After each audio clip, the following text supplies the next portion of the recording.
Make sales fun again. Sales is hard enough. Let's have some fun while we're doing it.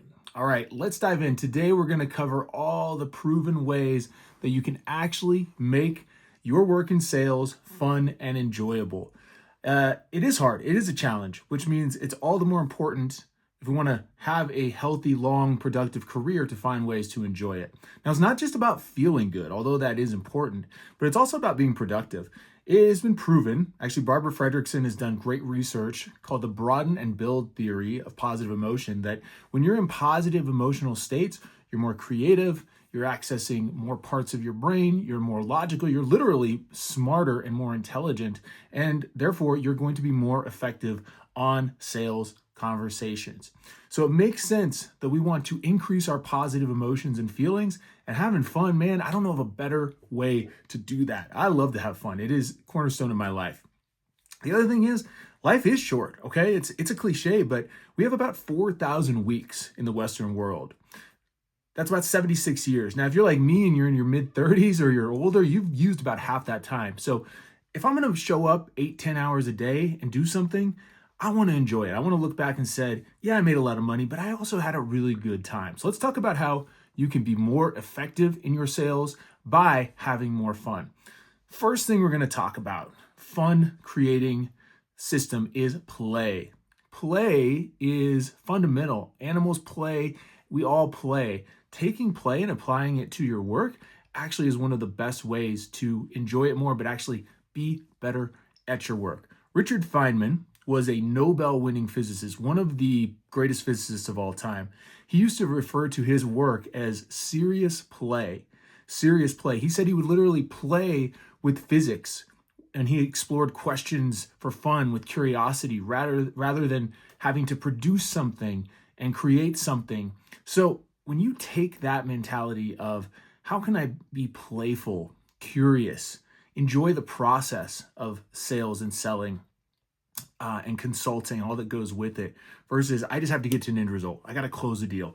I got to get past the objections. Taking that curiosity, and curiosity is one of the greatest virtues in sales, frankly, I've ever found, and is why I consider it one of my personal superpowers, because the more curious I am, the more effective I am, the better I am at discovery, the more engaged I am with the process, and the more the prospect feels that, and it's more likely to, at the end of the day, convert to a sale. So approaching sales, just like Nobel laureate Feynman did, with serious play, curiosity. Another piece of that is being experimental, being willing to make mistakes, learn things in the process, sometimes get it right, but being experimental, just like a good scientist, not having to feel the pressure of getting it right every time, stumble, fumble sometimes. And the more you can do that, the more it's going to make it feel like a playful activity. You know, when you're playing basketball or tennis, if you miss a shot, hopefully you don't get all bummed out and, storm off. That's just part of the game. You're going to miss. So part of playing in sales is accepting that you're going to miss. You're going to have off days, but that's part of being a good experimenter, a good scientist, and playing with it. Let's talk about play styles. So there are different personalities and play styles that have been identified.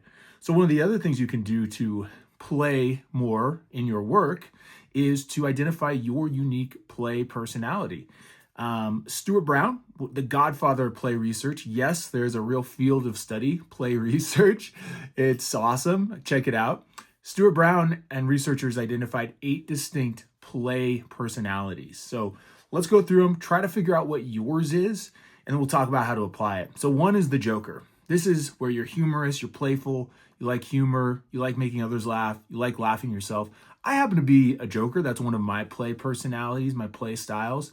So I'll literally take this into sales conversations. I'll crack some jokes appropriately. I'll laugh if they say something funny. I'll be lighthearted. Injecting that levity, that lightness into what can otherwise be a really serious conversation, it's going to make it more enjoyable. It's going to lower walls and barriers for their prospect. Again, make the whole process not just more fun, but more effective. The next play personality is the kinesthete, like kinesthetic, body. Someone who enjoys physical activity, movement. A little harder to do maybe on a presentation, although it's a reminder to use your hands, use gestures, be active, engage your body. There are ways to do it, but I'll even do that when I'm off of sales calls. If I'm on meetings, I have a standing desk. I'll raise up. I have a walking pad underneath, so I'm walking, I'm moving. Or before getting on a sales interaction, juice yourself up and do some burpees, do some jumping jacks. So if you're a kinesthete, you feel joy from moving your body, that's a great play style to use throughout the day. The next play style is the explorer, someone who likes discovering new things and exploring different environments, or not just physically, but in your mind as well. This I find really helpful during discovery. When you're on the discovery phase of a sales interaction, being a good explorer. Discovery actually comes from the Latin word to expose. So exposing the truth, exposing the hidden gems, exposing the hidden costs or pains associated with not working with you, exposing and exploring and discovering what's at stake and what they have to gain, and maybe some things they didn't even understand before, giving them some insights. Think of it like being a treasure hunter for pain and solutions and insights. So if you're an explorer, come into the sales conversation, especially discovery phase, and really explore, be curious, ask deep questions, be like shine a flashlight and look for the truth, especially in a way they haven't seen it. That's going to make you more of an asset, you more of a teacher and a consultant, which is going to help you close the deal. Next play style is the competitor. All right, this one definitely goes well in sales. So this is anyone who enjoys challenges and winning, being in the President's Club, being on top of the leaderboard, or even competing with yourself. It's not just about others. Some of the best competition is internal. So beating your own records, increasing your best previous close ratios, shortening the sales cycle, whatever it is, however you want to measure it. But if you're a competitor, sales is a great environment for you because there's a lot of metrics and measurement. So tuning in and really pushing yourself to get better and better is going to help you play with that work and the active competition. Next play style is the director, someone who enjoys organizing and leading activities. This is great, helps you be a better asset to your team, maybe offering to lead some trainings, organize some social events, be that social organizer on your sales team. Great for leadership as well. If you want to get into leadership, or if you are in leadership, just know that this is literally a play style. You being a good organizer and directing social activities is one of the types of play. So you can play with that. Next is the collector, someone who likes collecting things and organizing them. I'm a bit of a collector myself, got a lot of books. I love collecting ideas. That's one of the reasons I love doing these trainings, and because I love to collect personal development ideas, test them, and apply them to sales and help others apply them too. So if you're a collector, maybe you're going to find new strategies and new information about your product or service, new tools and philosophies and strategies for sales. Continue to deepen your studies in sales strategy and processes. Pipeline organization, managing your pipeline, being more organized, knowing that can be a way to actually play and bring joy to yourself if you happen to be a collector. And everybody is a little bit of all of these things, but typically people will have 1, 2, 3 where they're really strong. So you're going to want to lean into that play style. Last two play styles is one, the artist or creator, someone who enjoys expressing themselves through creativity, through art. I am definitely a bit of a creative here. I love solving problems. I love finding solutions on sales interactions for the client's needs. That's a really creative act and goes well with sales.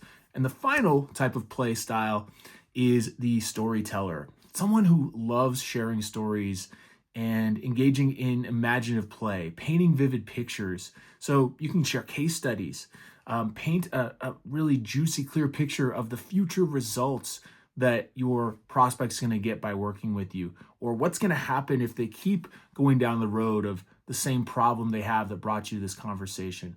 Another element that goes great with storytelling is metaphors. Metaphors are powerful because it links an idea that the prospect already is really aware of, understands, with maybe something that they're not as familiar with, but it builds that familiarity quickly. So using figurative language and metaphors in your sales conversations and your storytelling, super effective. So those are the 8 play styles. Remember, Being playful like Richard Feynman, just like he played with his physics and got him to a Nobel medal, you can be playful in your sales work. All right, let's talk about the next way to have more fun while being a sales professional. Reframing. All right, think about it just like we frame a sales call to get the prospect in the most conducive state. We also frame everything we do in our own brain. It's the mental filter through which we see the world. We often do it unconsciously with the stories we tell ourselves. But reframing your work in sales from hard, tedious, boring, whatever the story that's making it not enjoyable, taking that and putting a new frame, a new filter through which you'll experience it literally can and will change your experience of your day-to-day work. One of the best frames to start with is moving from threat to challenge.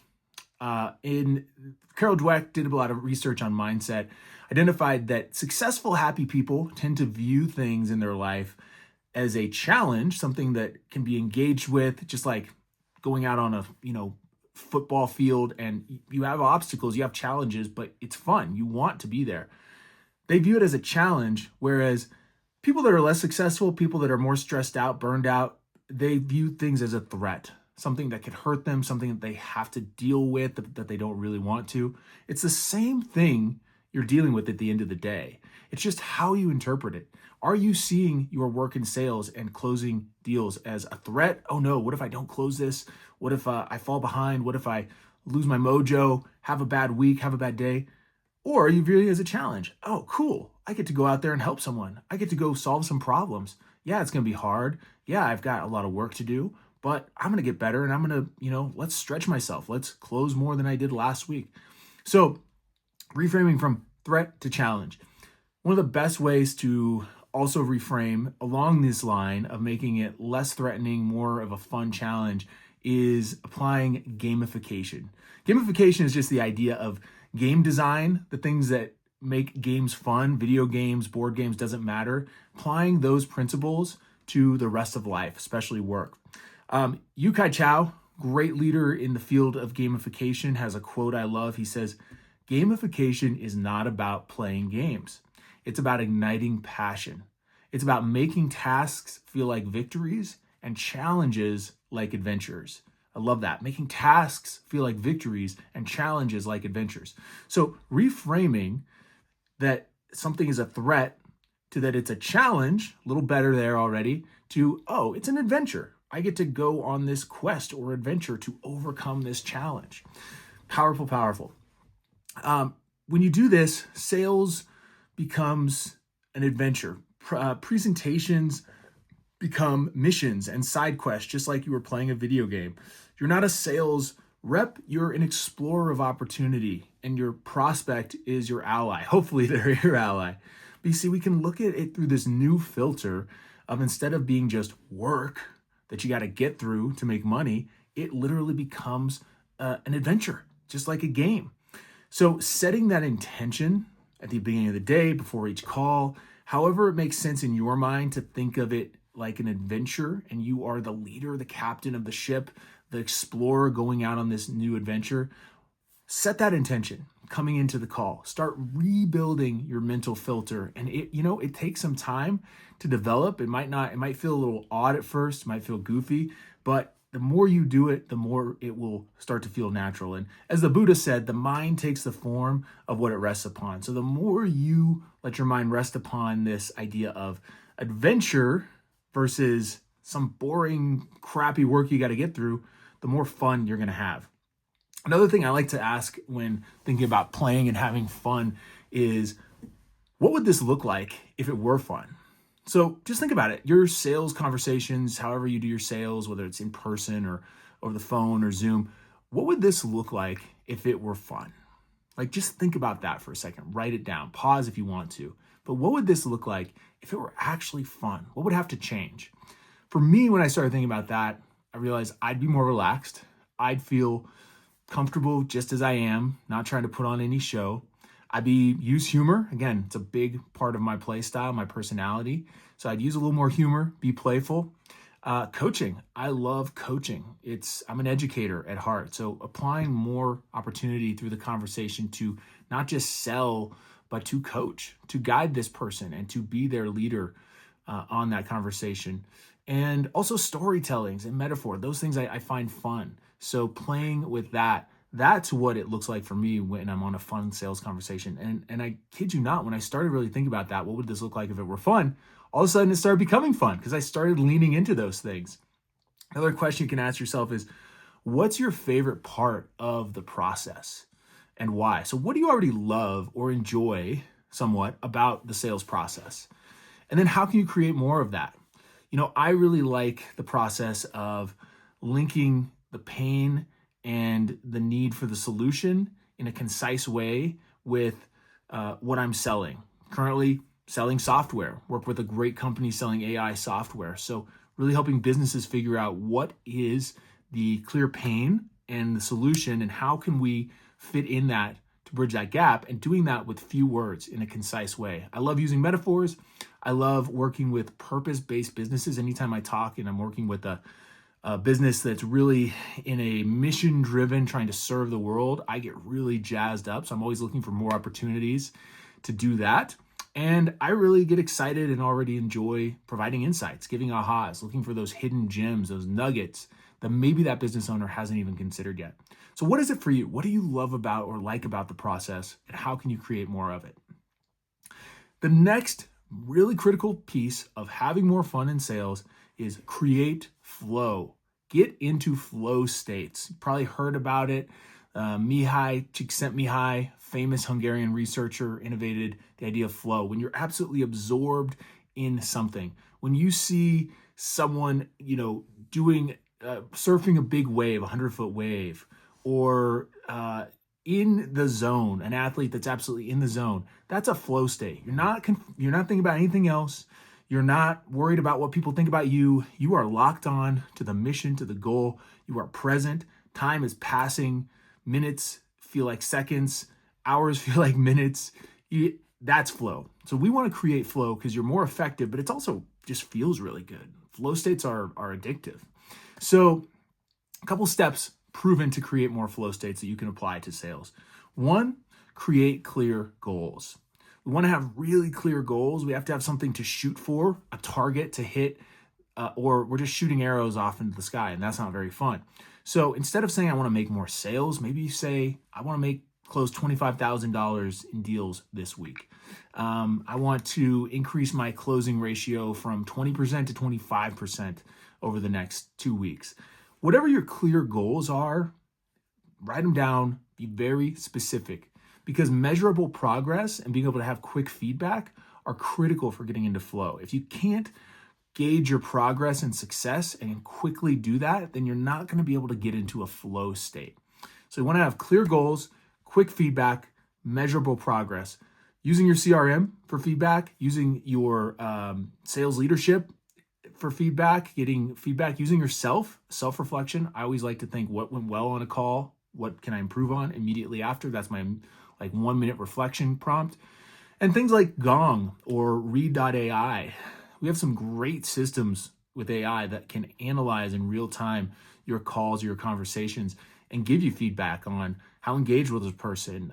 What are specific areas you could be better on? Or you using mental filler words, things like that. So there's lots of ways to get feedback, but having clear goals and then having a quick feedback loop on how well you're reaching those goals is one of the first things you can do to create more flow. Second thing you can do, critical for flow states, is skill level matching. So you want your skill level to match the challenge. If the challenge or the task is way beyond your skill level, it's going to be overwhelming, anxious, and you won't do well. If it's way under your skill level, you're going to get bored. And you probably maybe you'll do all right, but it just gets boring. You're still not going to be in flow. So we want to have that Goldilocks zone where it's not too hard, not too easy, but just right. And actually, science of flow has shown us that 4% outside of your comfort zone is where you want to be. Not 50%, not 50% inside, but 4% outside, just a little outside your comfort zone where it's achievable, but you're still stretching yourself, still pushing yourself. So find If you are bored, figure out how do I make it a little more challenging? And if you're overwhelmed or feeling challenged, figure out where are the gaps, where are the specific skill sets that you can close that gap. Start bringing it closer to that Goldilocks skill level match. So really critical for flow states. Next thing is critical is concentration. Man, focus and attention are a lost art these days, which means the people that have it stand out and are just so much more effective. So concentration is going to be critical for flow. One of the best things you can do for concentration, two things. One, time blocking. Have clear time blocks where you're only doing one single task. 60 to 90 minutes, that's a really good zone to time block individual tasks. Beyond that, you can your mind will naturally wander, your energy will wane. So 60, 90 minute time blocks are ideal, maybe 2 hours. Maybe it's going to be 60 minutes in the morning of prospecting. Maybe it's going to be an hour and a half of follow-up with previous conversations. Maybe it's 2 hours of demo calls, but have clear time blocks where you're not letting yourself do anything else, single-minded focus. Another thing, my favorite thing for building concentration, which has changed my life beyond sales in every part of my life, is meditation. Meditation really is just training that mental muscle of focus and attention. It's other things as well, but for this purpose, it's training that mental muscle to be more focused and without letting the mind wander. In this sense, we probably want to do what's called a focused attention meditation. Very simple. You're just going to choose a focal point. It can be a word. It can be your breath. It can be a visual focal point. Some people use a candle, but it can be any one single focal point that you're going to rest your attention on. And when it drifts, as it will, you're going to bring it back. Notice and bring it back. Notice, bring it back. Notice, bring it back. Again and again and again until eventually it settles down and stays focused. So do it for 5 minutes. Do it for 2 minutes, but do it consistently. Find a time every day. First thing in the morning, I think, is great. It's going to prime you, which gets to actually our next point of creating flow, priming your state. So creating the right physiological and mental states and creating rituals to get in those states, just like champion athletes do, is also going to help you get into flow.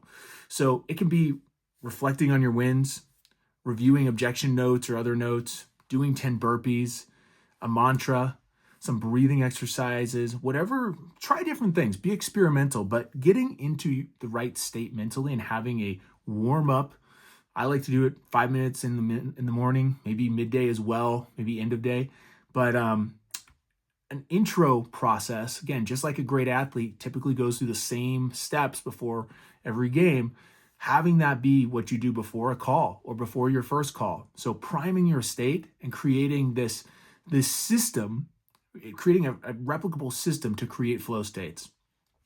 And final thing on flow is staying present. All right. If your mind's in the future, worried about the outcome, if it's going to close or not, if you're thinking about the last call that didn't go so well in the past, you're not present and you just aren't there able to serve and bring your best to the conversation. So staying present, and when you notice your mind wandering, this is similar to the attention practice. Just notice, my mind's in the future. Let's bring it back to the present. Oh, I'm thinking about the past. Let's bring it back to the present. Notice and shift. Notice and shift. Again, it's just like doing reps in the gym. The more you do it, the stronger you get, the easier it gets. Next point of having fun in sales is mindset. Let's talk about the single biggest mindset shift I've ever found to make sales more fun and create more joy and gratitude is moving from have to choose to get to. As in, I have to do this, I have to work, I have to do these calls, to I choose to. No one's making me do this. I get up every day by my own volition, come into the office and have these conversations. And then getting from there to I get to. Realizing there's so many people that would probably take my job, your job, get paid potentially a lot of money to help other people, to work oftentimes these days from home, to work in an office that you're not digging ditches. So I'll even go as far as imagining someone in a war-torn third world country. And this person, all of a sudden, they're told, hey, you get to come to Colorado Springs or wherever you are, and you get to have my position. what I'm doing right now. You get to make X amount, whatever, is it $100,000, $200,000, $400,000 in sales, and that's your new life now. Do you want that? And imagine if you were that person. That would be like finding a genie lamp. They would die to have that opportunity, just to live the day-to-day life that you and I are doing already and oftentimes complaining about and taking for granted. So imagine you could be in a third world country, you could be digging ditches in Nevada in September, but you're in sales, you're helping people. You have an opportunity. You don't have to, you choose to, and you get to. So reframing that, man, that is powerful. The more I do that, the more fortunate I feel and happy I feel when I get to come into the office. Even on those tougher days when maybe I'm not really feeling it, that will get me back on track and maybe take my resistance from an 8 to a 6 or a 5. All right, the next thing we're going to talk here, and this is actually going to be the last thing, but it's so critical to having more fun, is playing on a team. Sales is a team sport, all right? Whether you're actually part of a team closing the deal or you're on a sales team where you're individually responsible for your own deals, you're still on a team. And the more connected you are and make it a team sport, the more enjoyable it's going to be. It's been proven that being part of a larger mission boosts motivation. So not just hitting your own quota, but helping your team hit theirs, for example, is going to be more motivating. There's something called the helper's high. I love this idea. It's the feeling you get from helping other people. Now, I like to connect it to the helper's high for serving the prospect, the client I'm working with. That's awesome to remember. We're in a position where our work is to help people be better people or better businesses, depending on what you're selling. So, but also there's the helper's high of working, serving your team, helping people on your team. So there's a great term in Buddhism that it's called empathetic joy. In Christianity, we might call it rejoicing with others. But this is a lot like, it's similar to the helper's high, but it's actually when you feel the joy of someone else's success and you experience it as your own. So you're going to have more fun if you're on a sales team, not just by celebrating and looking for your own victories, your own closes and wins and commissions, but for celebrating and really, truly connecting and enjoying the successes of others. Someone close a big deal, celebrate it, feel it, be happy that that person gets to experience that. Small-minded sales reps get jealous when they see others winning. That's how it works. If you're getting jealous, you got a small mind. Hate to tell you. Champions, people that thrive and kick ass in sales, they love seeing others win because one, it proves what's possible, gives them something to reach for. It motivates them and pushes them and challenges them, but they're also just happy to see someone else doing well. It's not a zero-sum game more often than not. Someone else getting a deal closed doesn't mean you're less likely to close yours. The more we can celebrate, have that empathetic joy, really be happy with and for someone else's successes, it just gives you more opportunity throughout any given day to actually celebrate and be happy than relying solely on your own successes. So you can be the, self-centered Sam who says, well, you won't believe what happened with my client today, steers it back to themselves. You can be the envious Ethan who says, I need to you did something well. Well, I'm going to show you, I deserve that. You could be the easygoing Emma who's just kind of happy, but not really. It's like, okay, good job. Nice work. Glad you had that win. Or you can be the cheerleader Charlie, where it's like, wow, good job. I'm so happy to see that you got that deal closed. I know you were working hard on that for the last 2 months. That's amazing. So I took those little names and models that I just said from Ali Abdaal's Feel Good Productivity, by the way. But if you're approaching it with self-centeredness or envy, you're missing an opportunity, one, to help someone else feel good. It's going to make you look better as well, but also to enjoy someone else's success. More joy to go around. So again, in review, be the team player. Look for ways to help and have that helper's high. Shift your mindset from have to get to from have to choose to get to, get it right there, to feel more appreciation and joy and gratitude for the opportunity to work in sales like we get to, like we have the blessing to. Stay focused, stay in flow. There's all those different strategies we touched on how to do that. And then find your play style.